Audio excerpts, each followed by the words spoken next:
lo que son fisuras, sobre lo que son fisuras en el concreto, ¿no? Que es una de las patologías más frecuentes que podemos observar.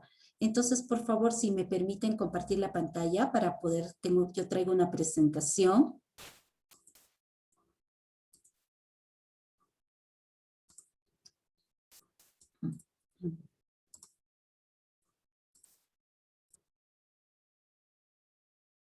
Ok, por favor, ¿me pueden confirmar si ven mi pantalla?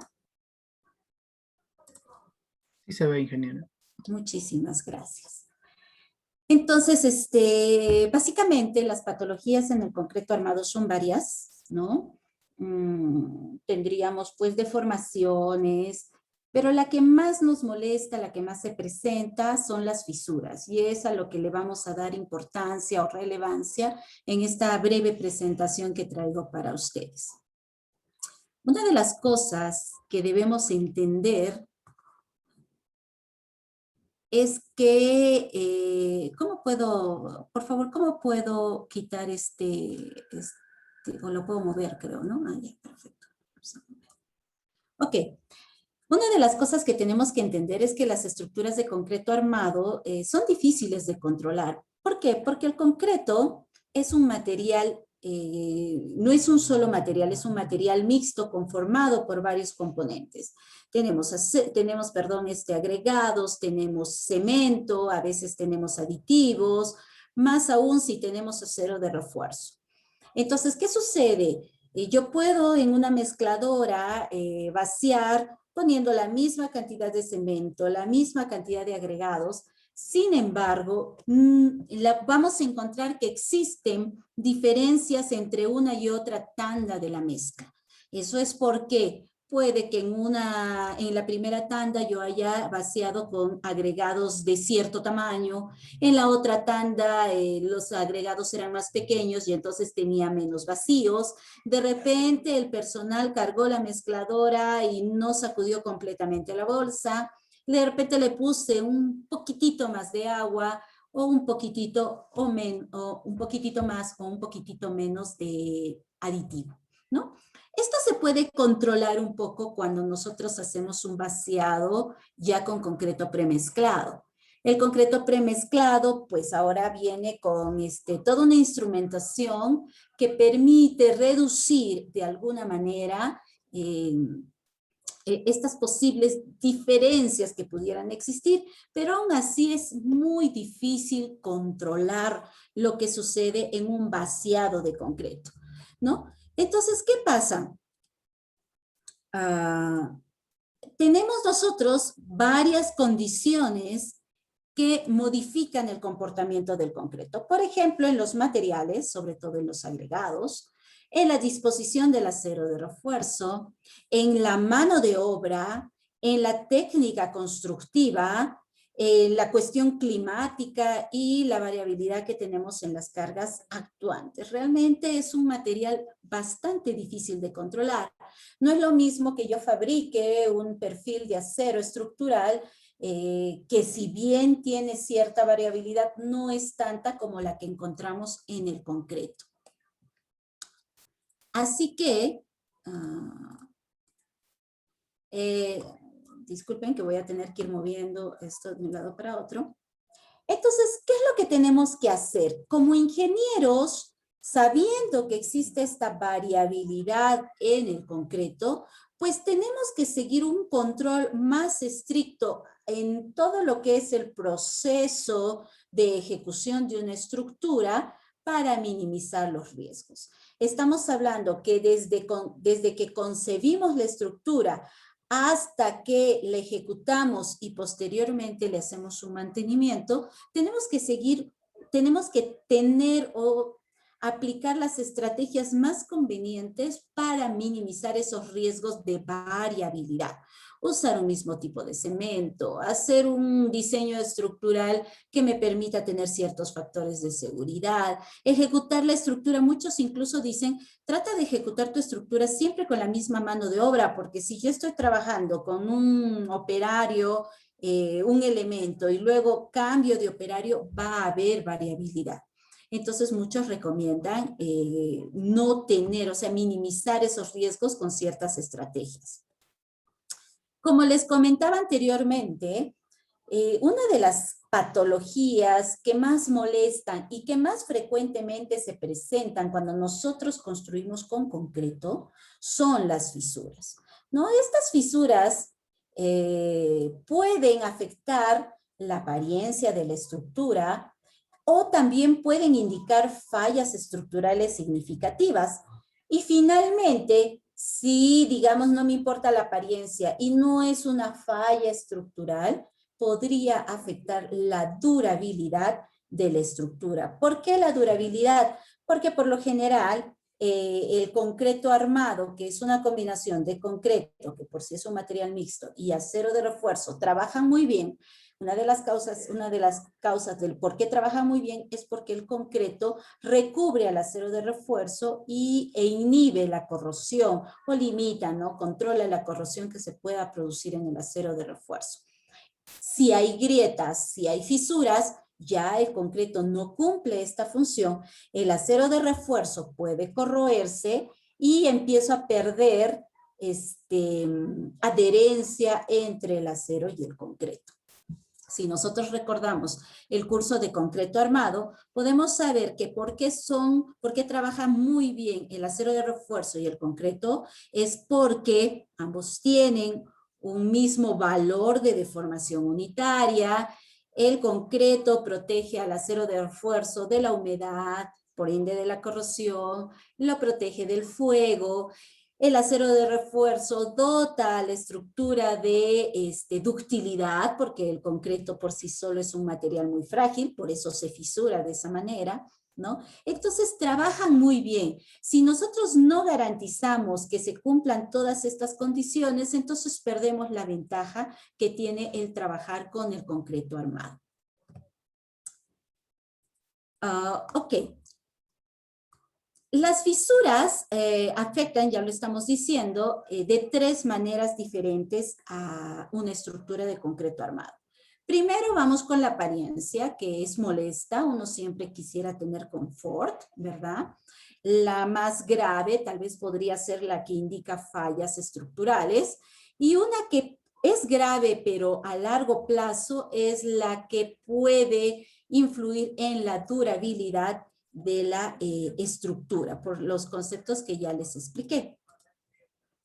Ok, nosotros podríamos, si se presentan fisuras, podríamos repararlas siempre y cuando podamos encontrar cuáles son las causas que han producido esas fisuras y pudiéramos aplicar los métodos adecuados de refuerzo.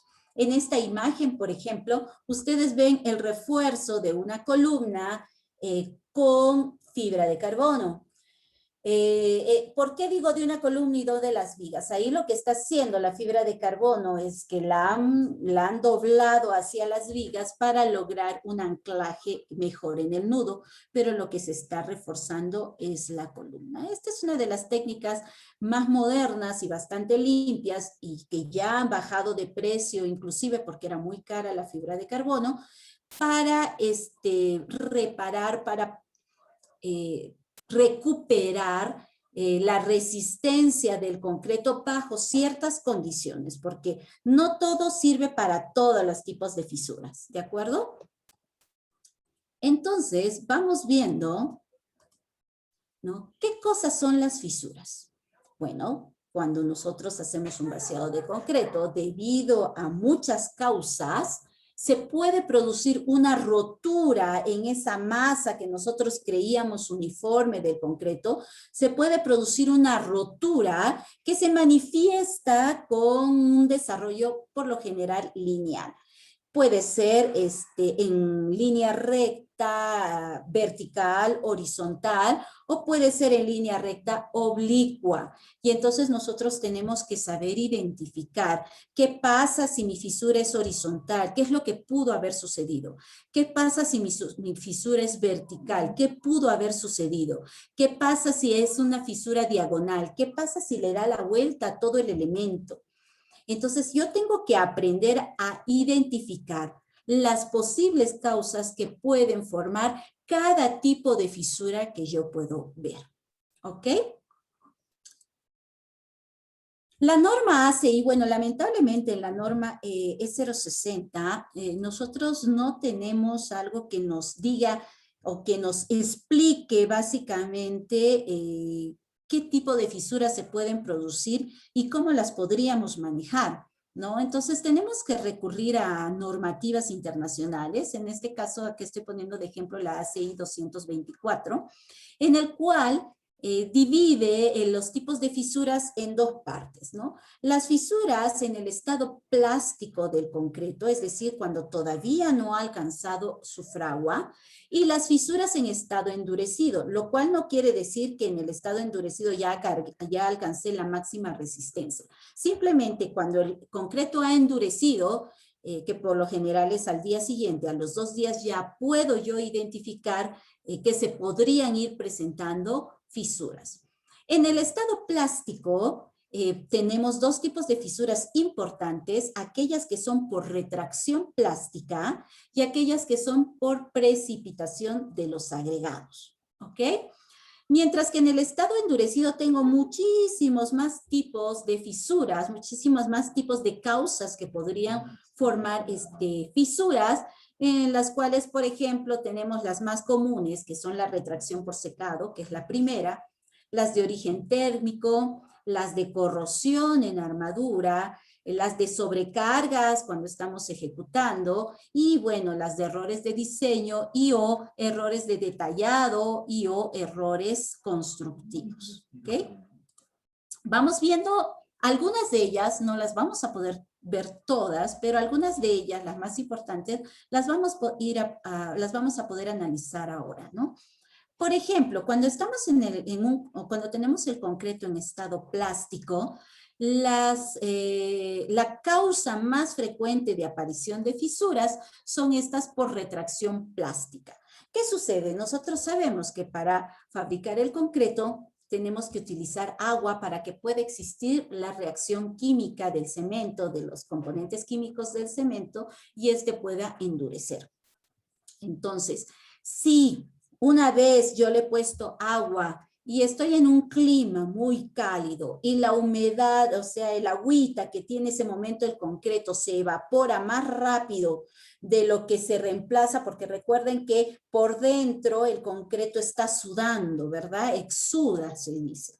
Por dentro el concreto está sudando. Ahí está dándome agüita, está curándose por dentro el concreto.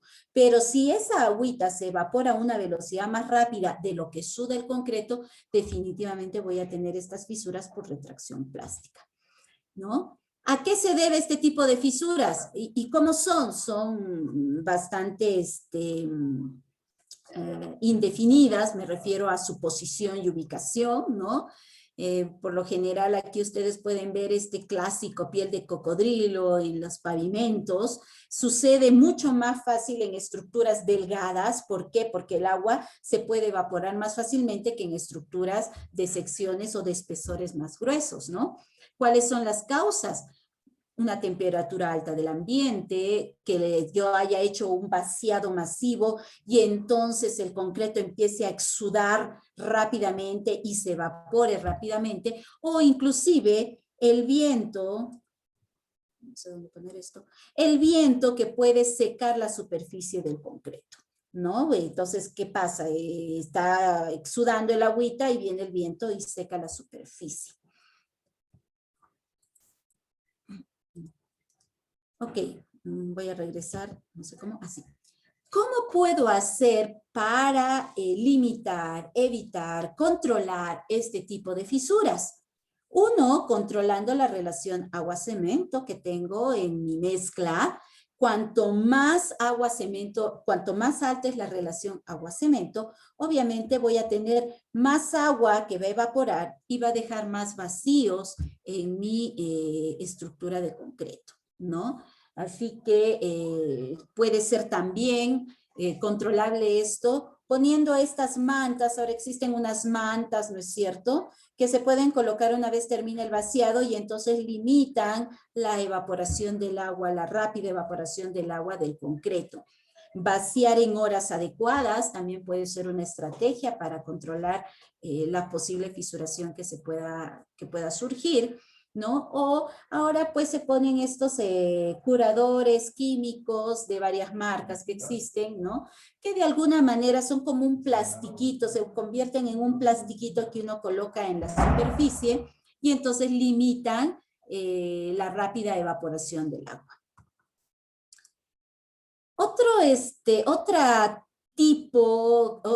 Otra causa de fisuración que sucede cuando el concreto está en estado plástico son las fisuras por la precipitación de los agregados. Si ustedes han visto algún vaciado, pueden observar, ya sea con bomba, o sea, en el concreto premezclado, o a mano, el obrero lanzando el concreto, pues no hay forma de que se lance suavemente el concreto para que el agregado y la mezcla caigan uniformemente, no.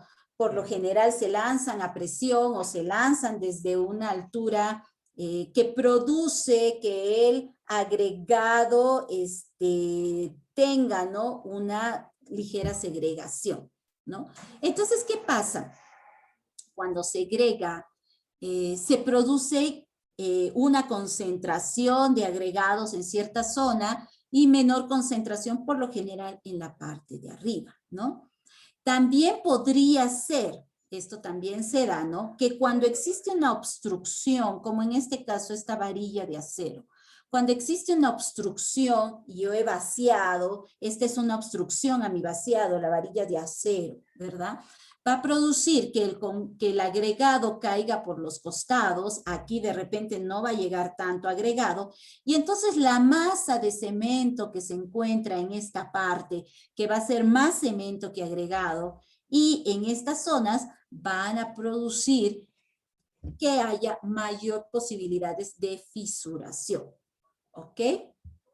Entonces, estas restricciones que pueden ser, por ejemplo, una varilla de acero, un vaciado previo o inclusive el mismo encofrado, puede producir este tipo de fisuras, ¿ok?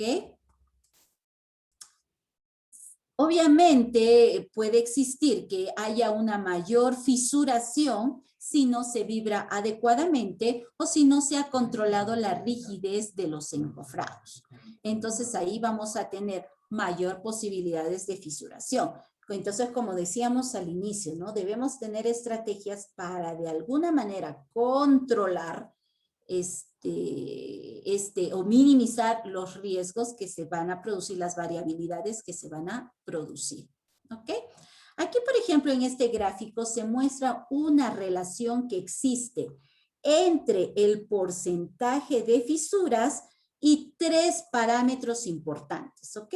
Aquí tenemos en la vertical el porcentaje de fisuras y en la horizontal tres parámetros. El primer parámetro es el recubrimiento que va a tener la estructura. El segundo parámetro, el tamaño, o sea, el diámetro de la varilla de acero. Y en el tercer parámetro, el revenimiento o asentamiento de la mezcla. Ese que ustedes hacen un ensayo que se conoce como SLAM test con este cono de Abrams, esto es lo que nos da como resultado es el revenimiento, el asentamiento, ¿no?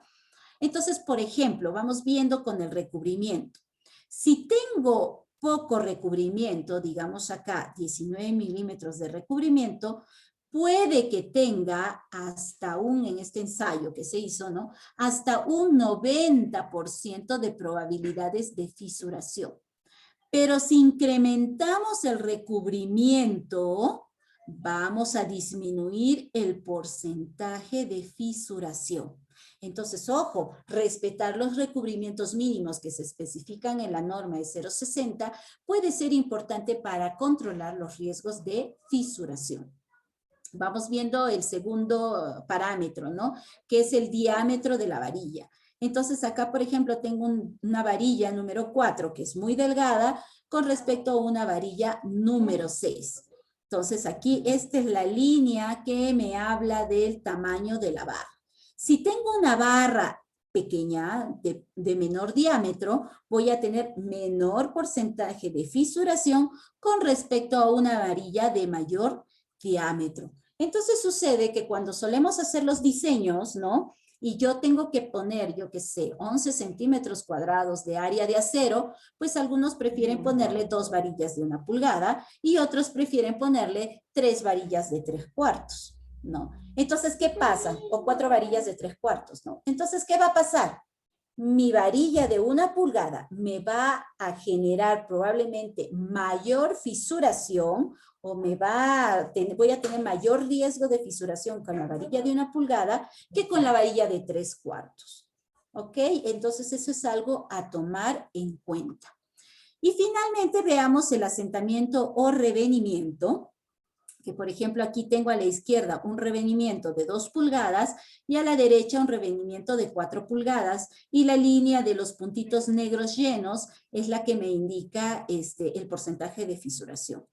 Cuanto menor revenimiento tengo, es decir, mi relación agua-cemento es menor, tengo menor porcentaje de fisuración. Cuanto mayor revenimiento tengo, es decir, una relación agua-cemento mayor riesgo de fisuración se tiene. ¿Ok? Entonces, todo esto nosotros debemos conocer para o tomar las medidas adecuadas en el proceso de curado o desde el diseño y tanto el diseño estructural como el diseño de mezclas, tomar las previsiones adecuadas para disminuir o controlar los efectos de fisuración. Bueno, acá tenemos las fisuras producidas o las que se producen ya en estado endurecido por contracción por secado. ¿Qué sucede? Cuando el concreto está sujeto al secado, perdón, creo que esto todavía es en estado plástico, sí. Cuando el concreto está sujeto a un secado, ok, esta línea roja representa el proceso de secado. Aquí tengo todo el porcentaje de agua. Aquí tengo el número de días en que el cemento, el concreto está secando. Voy a generar una deformación. El concreto se va a deformar. Esta deformación que se llama contracción por secado puede llegar a ser de hasta 1% si tengo mucha mezcla de cemento. Cuanto menor mezcla de cemento se tiene, podemos reducir hasta el 0.06%. ¿Ok? Entonces va secando el concreto y se va deformando, se va contrayendo. La contracción es una deformación, ¿no? Si en algún momento, bueno, porque aquí yo ya dejé de curar, pero si en algún momento empezamos o volvemos a curar, hay una recuperación del concreto, así de noble es el concreto, hay una recuperación, pero siempre nos va a quedar una deformación permanente. Eso sí es que lo rehumedecemos. Entonces, yo sé que las normas te dicen, oye, tienes que curar al menos 3 días, algunos son más previsorios y curan 7 días. Recuerden que en estado endurecido, el concreto, cuanto más tiempo se cura, es mucho mejor. ¿Vale? Entonces, si la retracción, esto sucede además porque el concreto que nosotros colocamos suele tener ciertas restricciones. Por ejemplo, una losa. Una losa está restringida por 4 vigas en sus costados. Entonces, la losa que quiere contraerse, ¿no? No puede, no está libre para contraerse, entonces se fisura. Pero, ¿qué pasaría si la losa estuviera libre y no tuviera ninguna restricción? Entonces, obviamente, el proceso de fisuración sería mucho menor. ¿Ok? La magnitud, ok, ¿cómo controlamos la fisuración por retracción? Principalmente, ya lo habíamos mencionado, la cantidad de agregados. Más agregados, menos fisuración. ¿De acuerdo? Y la relación agua-cemento o el contenido de agua en la mezcla. ¿Qué pasa si tengo que tener más cemento? Mi diseño de mezclas dice que debo tener más cemento o por el tipo de estructura que tiene demasiado acero de refuerzo y tengo que tener un revenimiento de 4 a 5 pulgadas. entonces pues hay que introducir ciertos elementos o ciertas estrategias que puedan controlar los efectos de fisuración. Por ejemplo, colocar juntas de contracción, ¿no? Esas que ustedes ven en los pavimentos cada 3 metros, que bueno, es una exageración, pero ok. Esas juntas lo que van a permitir es que la estructura pueda relajarse mientras está sufriendo la deformación, ¿no? Utilizar algún tipo de cemento que compense la retracción. Hay cementos especiales, entonces si yo ya sé que voy a hacer una estructura de un volumen alto y que se va a evaporar rápidamente el agua, entonces tendría yo que usar algún cemento especial que permita compensar la retracción, ¿no? Y o reducir o eliminar la restricción bajo una losa, lo cual es muy difícil de hacer, más si es una losa de una edificación. ¿Ok? No sé, en el chat hay algunos comentarios. Ok. Sigamos viendo. Otra forma, y nuevamente repito, ¿no? La relación agua-cemento de la mezcla es muy, muy importante para controlar los efectos de fisuración, ¿no? Entonces, por ejemplo, acá tenemos la contracción por secado en porcentaje y tenemos en líneas negritas la relación agua-cemento 0.35 y en bolitas blancas la relación agua-cemento 0.50. Esta es mayor relación agua-cemento y esta es menor relación de agua-cemento. Podemos ver que además hay una pérdida de peso. ¿Por qué? Porque se está evaporando el agua. Mayor pérdida de peso en las bolitas blancas, que es mayor relación agua-cemento, menor pérdida de peso en las bolitas negras, que es menor relación de agua-cemento. ¿Ok? Y el proceso de fisuración va disminuyendo conforme vamos disminuyendo también las relaciones agua-cemento. ¿Ok? También puede existir estas fisuras por cambios de temperatura. ¿Ok? Es decir, la estructura por calor, por hidratación, porque el concreto en ese momento que tú le has echado el agüita empieza a hacer un proceso químico y le da fiebre, ¿de acuerdo? Produce ese llamado calor de hidratación, ¿no? Mientras que en el núcleo que está protegido por todas estas capas de concreto, de cemento, de concreto, el calor de hidratación es alto, pero el agua se evapora menos. En la capa exterior, el calor de hidratación puede ser menor, pero el agua se evapora mucho más rápido. Entonces, este cambio de temperatura, el exterior más frío, ¿no es cierto?, con respecto al interior, va a producir fisuras, ¿de acuerdo? Si tenemos una estructura en un vaciado masivo, entonces tendremos un potencial de gradiente térmico mucho más alto y mucha más posibilidad de fisurarse. Entonces ya les digo, hay que tomar acción, ¿verdad? ¿Qué acciones puedo tomar? Reducir la máxima temperatura interna. ¿Cómo? Introduciendo algún aditivo que reduzca el calor de hidratación, demorar el inicio del enfriamiento, como usando algún aditivo que me permita reducir nuevamente este enfriamiento rápido, aumentar la resistencia a tracción. Acá hay un error, estaba en una sola línea, aumentar la resistencia a la tracción del concreto. ¿Por qué? Porque si el concreto es más resistente a tracción, entonces va a fisurar mucho menos, ¿no? ¿Y cómo aumento esta resistencia a la tracción del concreto? Pues aumentando la resistencia a la compresión o colocándole algún acero de refuerzo que contribuya a incrementar la resistencia a la tracción. ¿Ok?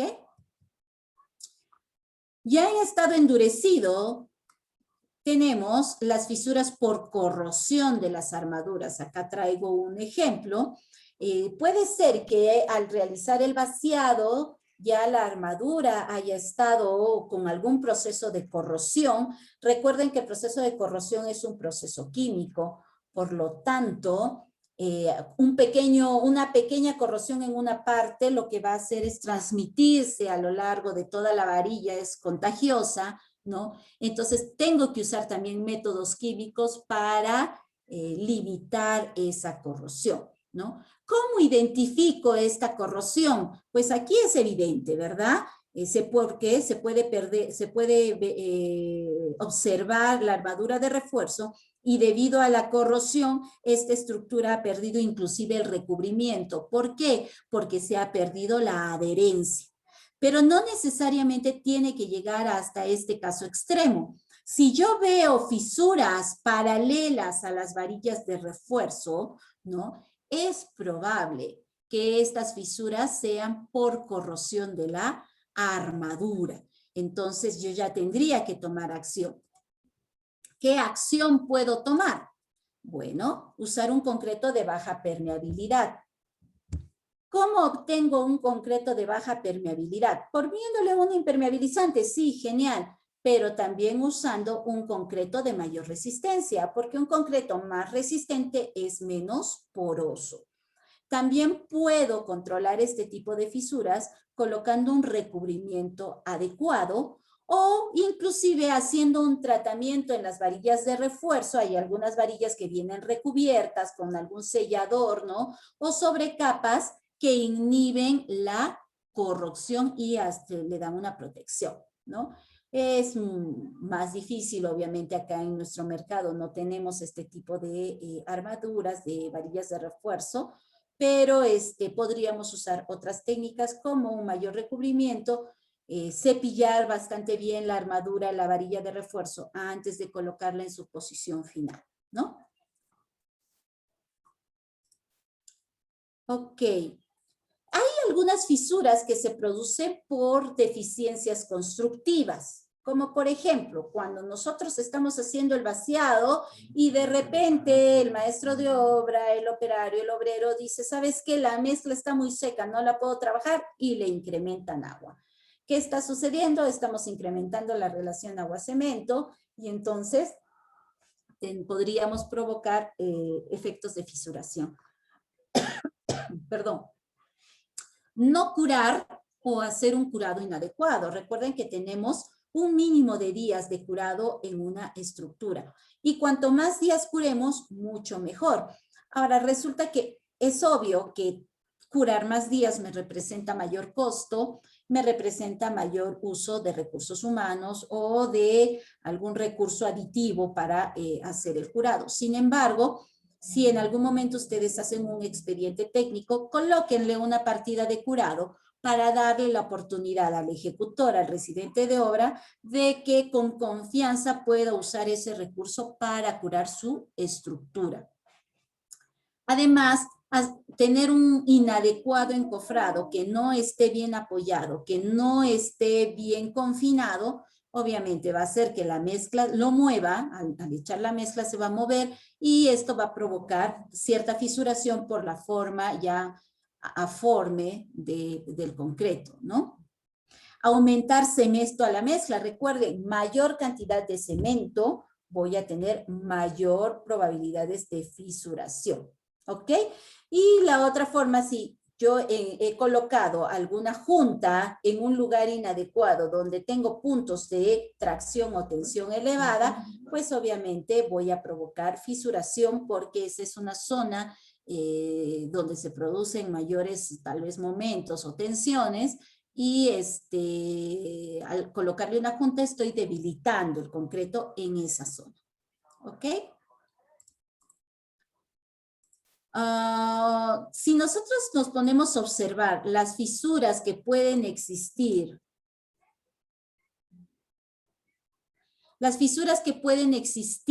por cuestiones estructurales, la más clásica es la fisura por flexión, ¿no?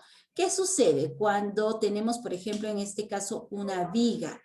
Y la viga está sujeta a una carga perpendicular a su eje, entonces en la zona que está traccionada, debido a que el concreto no resiste adecuadamente los esfuerzos de tracción, se van a producir este tipo de fisuras. ¿Cuál es el proceso de este tipo de fisuras? Se inician en la parte inferior, progresan más o menos de forma vertical, y cuando llegan a la fibra, a la fibra neutra, o sea, la fibra neutra es donde los esfuerzos son cero y donde existe el punto, donde existe el cambio de tracción a compresión en este elemento de concreto armado, entonces ahí se como que ya o se para o pues toma otra formita, ¿no?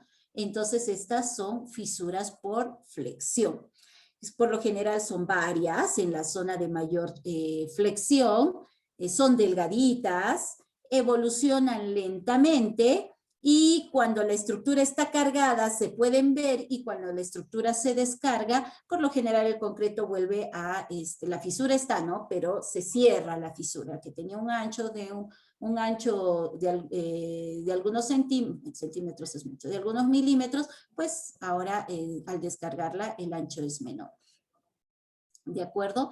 Esta es una fisuración dúctil, es algo que yo quiero, que en todo caso, con respecto a una fisuración que no se da, a una falla frágil, siempre voy a preferir este tipo de fallas, este tipo de fisuras. No me puedo preocupar tanto porque recuerden que cuando aparecen estas fisuras, el acero de refuerzo empieza a trabajar. Mientras no existen las fisuras, el acero de refuerzo no está trabajando, ¿no? Ahora, obviamente, habría que controlar el espesor de las fisuras porque también en esta normativa de la CI se establecen máximos rangos de anchos de fisura. Entonces, si estos están dentro de los rangos, afectan, es cierto, la apariencia de la estructura, pero podrían no ser un riesgo. Sin embargo, es una falla estructural. Falla entre comillas, ¿de acuerdo?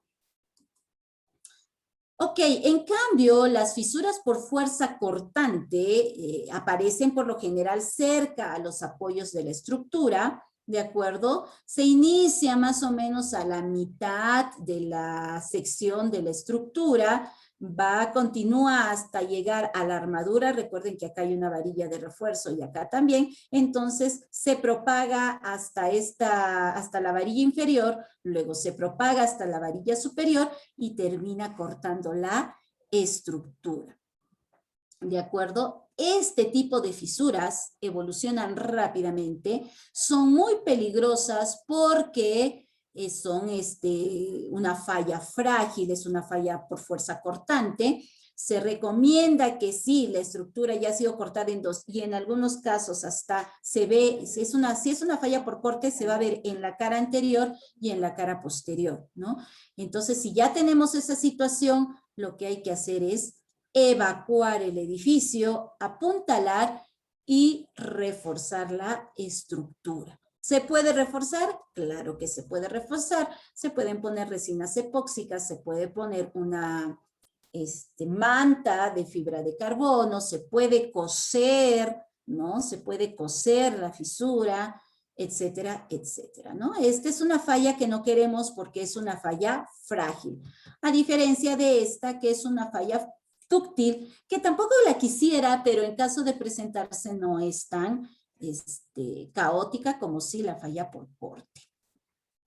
Ok, si tenemos fisuras paralelas a la dirección del refuerzo, ya habíamos visto que una causa podría ser corrosión del acero, pero si determino que no es corrosión, podría ser una falla por compresión. Y esta es una falla también conocida por aplastamiento. También es una falla frágil y también es potencialmente peligrosa. Y entonces, ¿qué pasa? Seguramente ustedes habrán notado que se pierde el concreto que rodea al acero, y si el acero no está adecuadamente confinado por estribos, pues se produce esta deformación del acero y obviamente esta estructura está en un riesgo, ¿no? Aquí también tenemos este tipo de falla por compresión. Quiero que vean cómo explota el concreto, es una falla por aplastamiento. Si las fisuras son perpendiculares a la dirección del refuerzo, entonces tengo fallas por tracción. La falla por tracción es una falla no tan bueno, en este caso, en la figura que les estoy mostrando, obviamente ha sido una tracción muy grande, pero por lo general suelen ser fallas dúctiles. Se suele dar cuando hay inversión de esfuerzos, por ejemplo, en el caso de una viga en una zona sísmica, la viga, cuando la carga viene, está en tensión abajo, y cuando la carga va, está en tensión arriba. Entonces hay una inversión de esfuerzos, ¿ok? Una falla, entonces, estructural. ¿Qué pasa si tengo fallas en diagonal? Y he visto que las fallas en diagonal deben llamarme atención porque pueden ser fallas por corte. Pero si esta falla en diagonal además le da la vuelta a la estructura, en este caso en una viga, entonces puede denotar que es una falla por torsión. Sí, la viga está torsionada, ha sido expuesta a este tipo de esfuerzo. ¿Cómo la controlo? Poniéndole acero intermedio que controle de alguna manera estas fallas por torsión. ¿Cuándo se dan? Se dan cuando hay una carga excéntrica que produce esa torsión, ¿no? En caso de un sismo, estas cargas excéntricas podrían amplificarse. Ok. ¿Cuándo yo puedo decir que una fisura llama mi atención, o cuándo puedo decir, bueno, puede ser controlable, o inclusive si vale la pena reforzarla o no, o de repente hay que demoler el elemento y hacerlo de nuevo, ¿verdad? Entonces, aquí tenemos una clasificación que va desde microfisuras hasta dislocación completamente del elemento estructural. Se llaman microfisuras aquellas que tienen menos de 0.05 milímetros. Por lo general, ni siquiera son apreciables al ojo humano, son muy, muy delgaditas. Entonces, bueno, pues esas fisuras son normales. Por favor, recuerden que el concreto siempre se va a fisurar. Lo importante es cómo controlamos esas fisuras. Si la fisura tiene entre 0.1 y 0.2 milímetros de espesor, ok, todavía son controlables. Si estoy en un ambiente que no es húmedo, no tendría mayor problema porque no habría corrosión. Pero si estoy en un ambiente húmedo, podría ser que ya tenga que pensar yo en algo para evitar la corrosión. Llama macrofisuras a esas que se encuentran entre 0.2 y 0.4 milímetros, ¿no? Ya por ejemplo, en este primer caso de fisuras, 0.1 milímetros es el límite máximo para un espesor de fisuras en estructuras que van a contener agua. Mientras que 0.4 milímetros es el límite máximo del espesor de una fisura en el caso que me encuentre en una zona donde no haya tanta humedad. Pero si ya tengo una fisura apreciable, ya la veo de repente desde cierta distancia, ya se puede ver una fisura de 0.4 milímetros, tendría que evaluar si existen o no repercusiones estructurales. ¿Ok? Si existen, hay que reforzar. Si no existen repercusiones estructurales, puede quedar, pero recuerden, la apariencia y la durabilidad podrían verse afectadas. Ya cuando tengo fisuras mayor a 0.4 milímetros, ya hablamos de grietas, ¿no?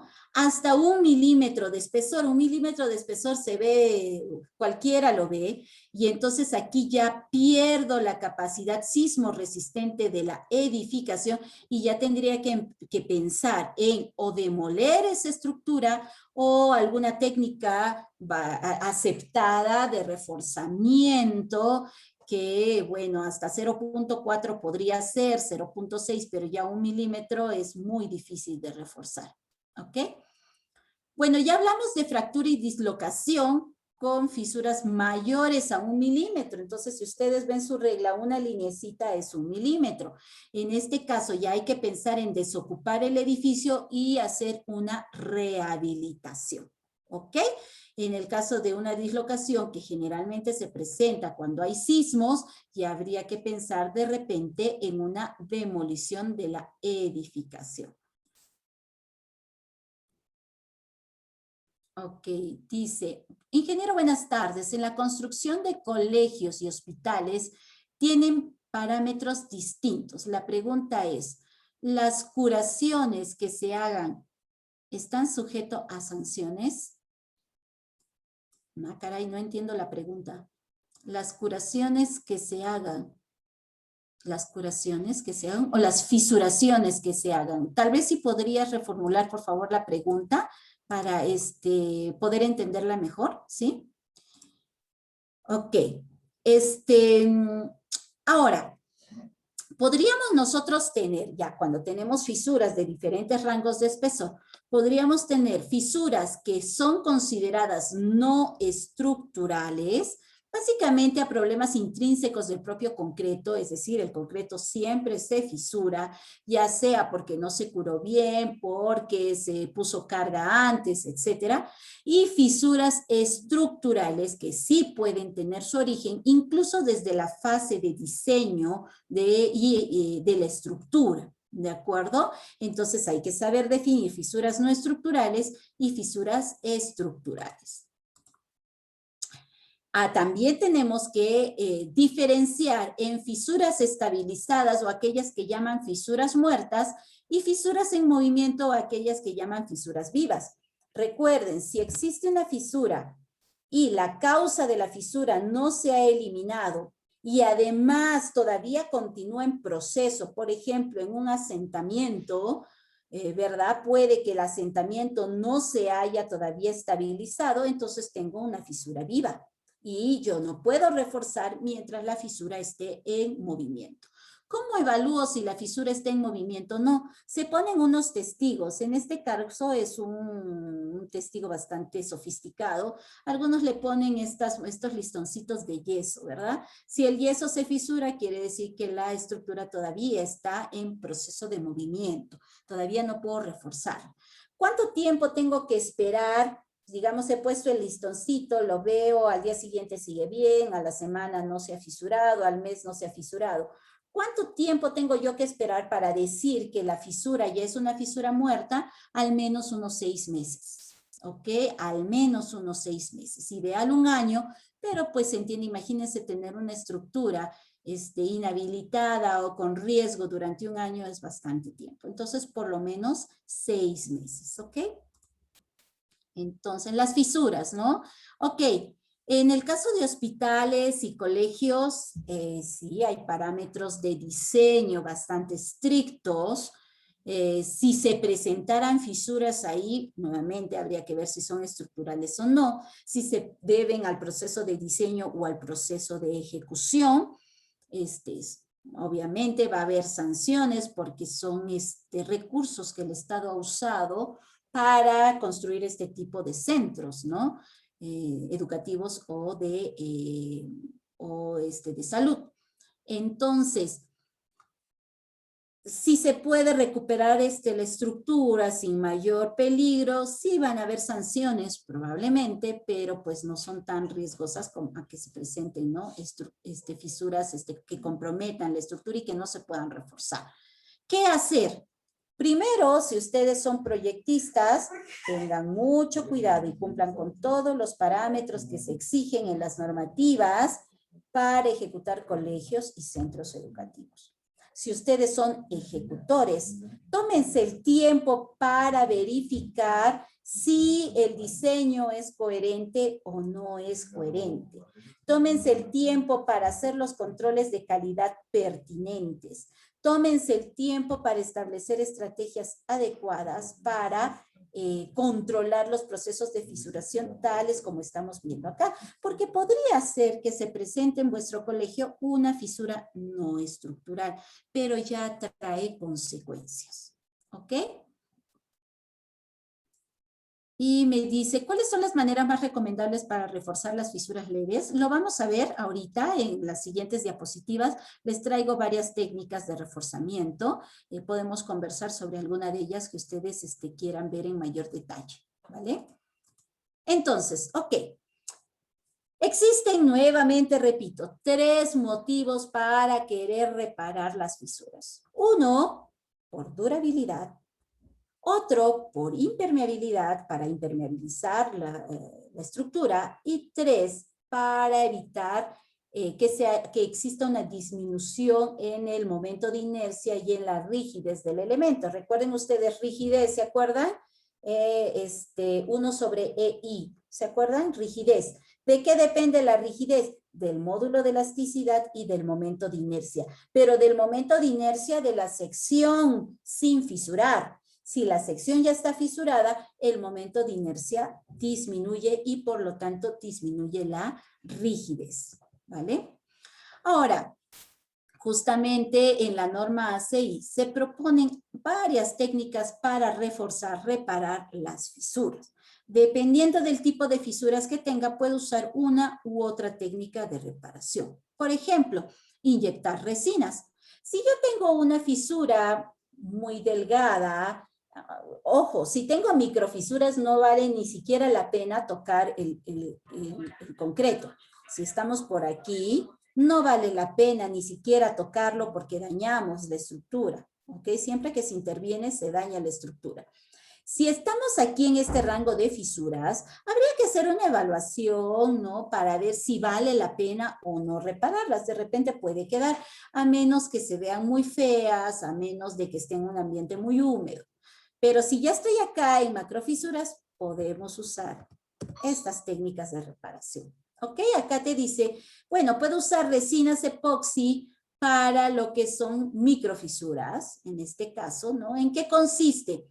Tienes la fisura, la abres un poquito, le inyectas una resina, luego lo lijas y luego pintas encima de ella. Es importante hacerlo porque si no lo he hecho bien, la fisura se va a trasladar hacia la pintura y se va a seguir viendo, ¿no? Entonces lo ideal es hacerlo bien, lijarlo bien, esperar un rato antes de pintar y luego recién establecer la pintura, ¿vale? Este método de inyectar resinas es muy eficiente, son resinas de alta resistencia. También podría ser que yo haga por donde está la fisura un corte con un disco de corte especial, ¿verdad? Y luego para darle cierto movimiento, rellenar la fisura, ¿de acuerdo?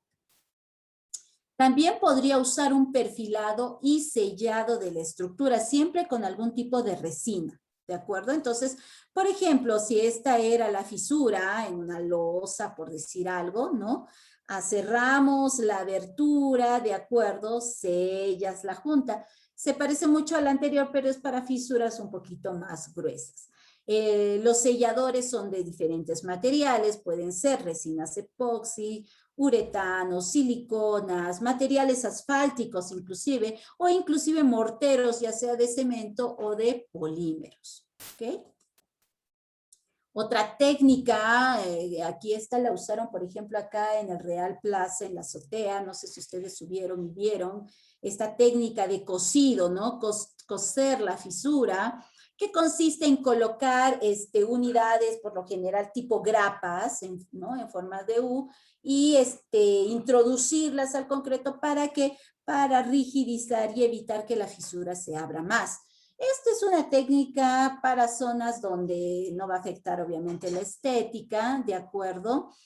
Tomar en cuenta que cuando se cose la estructura, el elemento estructural puede aumentar la restricción y si yo coso acá puede que en otras zonas se vaya a fisurar, ¿no? ¿Por qué? Porque pues estoy restringiendo el movimiento.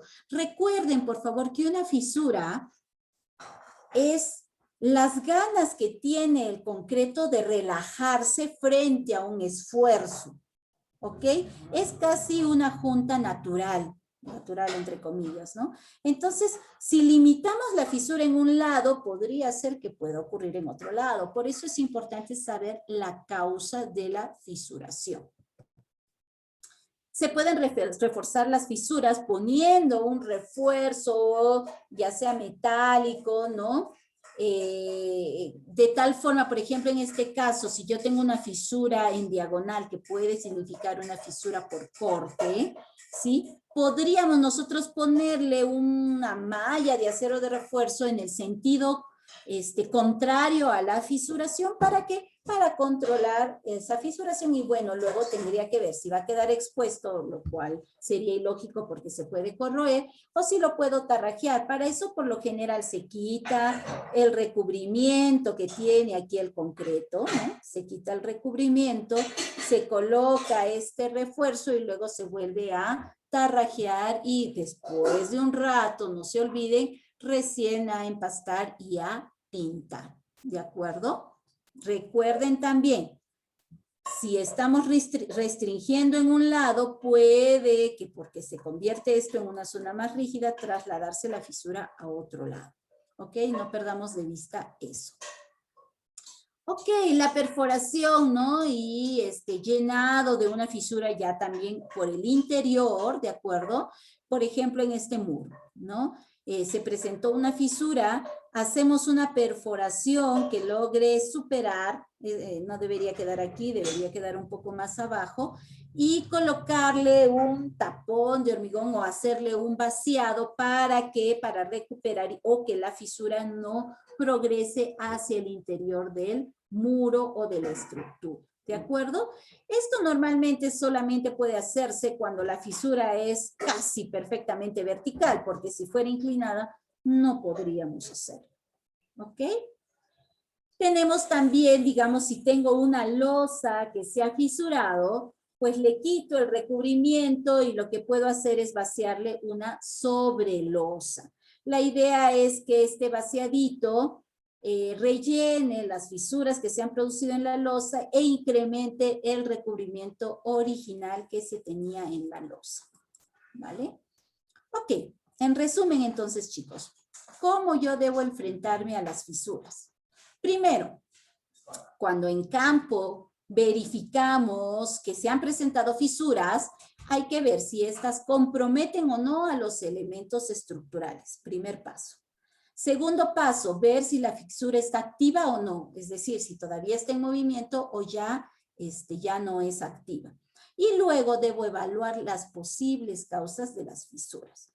Una vez que tengo las causas de las fisuras, la fisura ya no está activa y compromete tal vez el elemento estructural, habría que analizar la tipología de la fisura. ¿Cuándo se produjo? ¿Cómo se produjo?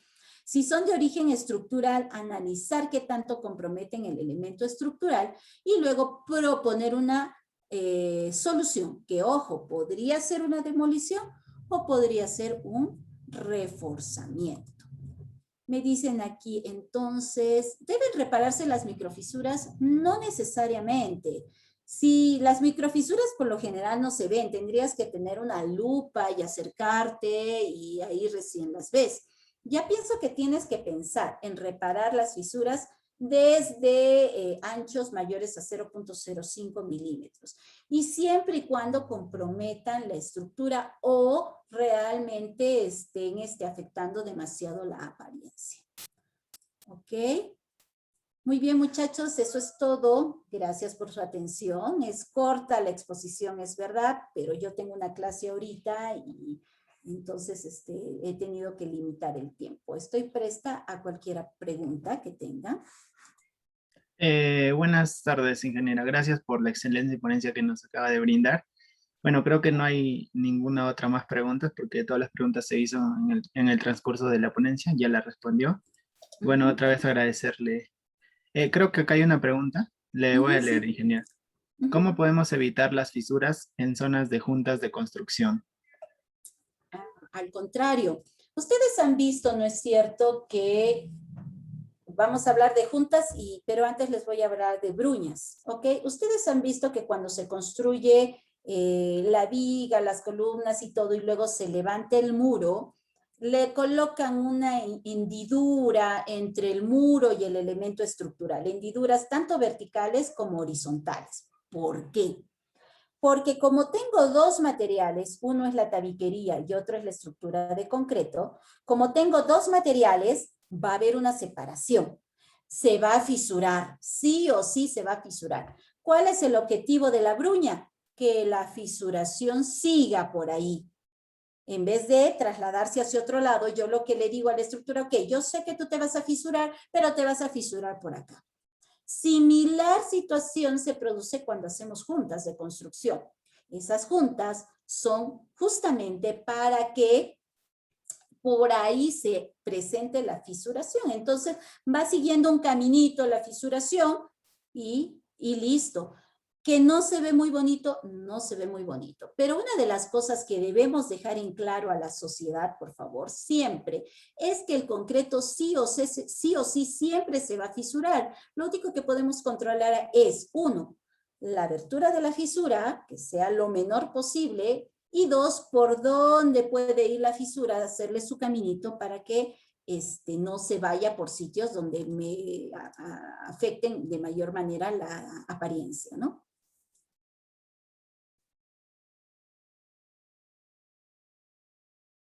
Está tu micro apagado, Jason. Ingeniera, acá hay otra pregunta de Alberto. Dice, bueno, desapareció la pregunta. Ok. Ya, acá lo tengo.